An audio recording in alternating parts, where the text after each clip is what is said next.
Hello everyone, in this video I'll be showing you an OP Starfist build guide in Elden Ring. So this is a very powerful build because it has the fastest charged heavy attack in the game. So we can deal a incredible amount of damage. Like you can literally just one-shot enemies with this attack. So we didn't even have to buff up, but there's so many great buffs for this.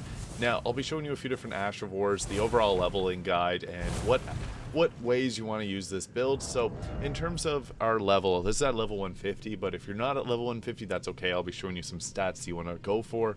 Getting your vigor up as high as possible early is great. So 30 vigor first and then all the way up to 50, 24 mind, 32 endurance, and then I went with 18 strength to be able to equip a few different weapons, and then 69 dexterity with the Millicent's prosthesis, but before that it was only 64, and then we got 15 faith and 16 arcane, allowing us to cast a couple things that'll greatly boost our damage, and I don't see a lot of people talking about. So with the keen, we're going to be using the keen imbuement here because we have 69 dexterity. So this also has Bloodhound Step on it, which I think is an incredible Ash of War for mobility because we can dash around to the backside of a boss and then hit it with our charged heavy attacks.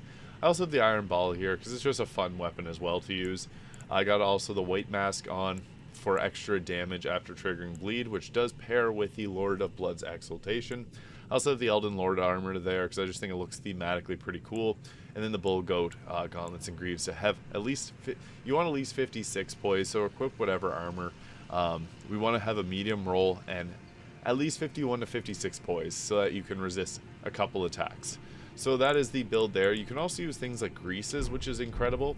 So I'm using a Dragon Communion Seal here, and we got Blood Flame Blade on there, so that'll give us some extra bleed buildup and fire, which is awesome. So also using Flame Grant Me Strength, and then we're just going to two-hand the weapon and go up and start bonking. It does so much damage, and we're not going to be able to trigger a posture break, but this will be killing everything way too fast. Oh, we got a posture break there, so you can see, and then we just triggered the bleed, so that guy shredded me there. You can get a posture break off, or you just completely take them out. That's another thing, is this damage is really high once you get the blood loss build-up damage going. So that's 2,000 damage there.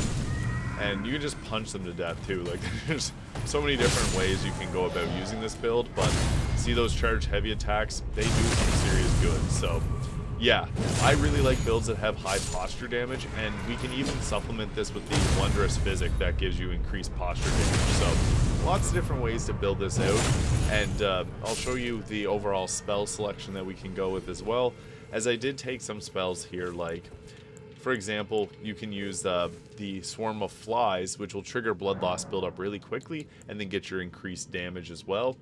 So I also have the Blood Flame Blade, Rotten Breath, and Flame Grant Me Strength, but we can also add on a few different incantations like the Swarm of Flies, which is an easy way to get the blood loss triggered so that you can start combat with your really big buff. But we're also going to go with the wondrous physic here. So I like the one that takes less damage for the next hit, and then the one that gives 50% heal, but you can also go with the one here that increases your the posture damage you do. There we go, the Stone Barb Cracked Tear. So you can go with that one, and it's going to give you an increased amount of posture damage. We probably won't be able to see it here, but it does do a lot of work. So oh, we got a posture break there. We didn't even drink the potion yet. So that's me just one-handing it. I didn't even two-hand it there yet, but we'll drink the wondrous physic there, and I don't even have to charge it. There we go. We'll get that charge attack up.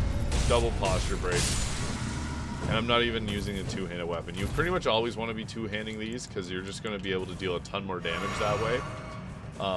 But we also have Flame Grant Me Strength and our Blood Flame Blade there that'll also give a ton of extra damage. So put those on and then get to bonking with this weapon combination, and you'll get a lot of critical hits. That's the beauty of this, because this was one of the few builds that I was able to make the Elden Beast have a posture break, and it was fairly consistent just because these charged heavies come out so quickly.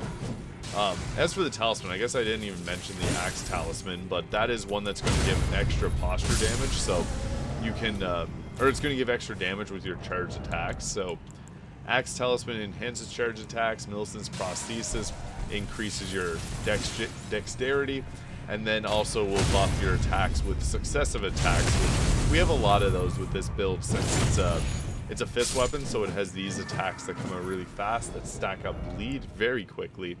But then also Lord of Blood's Exaltation, Dragon Crest, Great Shield, Talisman. So yeah, this build is a lot of fun, and you can, if you want to, you can double hand the Iron Ball, but the Star Fist, all of the star weapons in this game are really great, and I think I had one of the most fun runs in Elden Ring when I was using this build. So yeah, Star Fist for the win. If you found this video useful, please hit the subscribe button below. Thank you so much for watching, and I'll see you in the next video.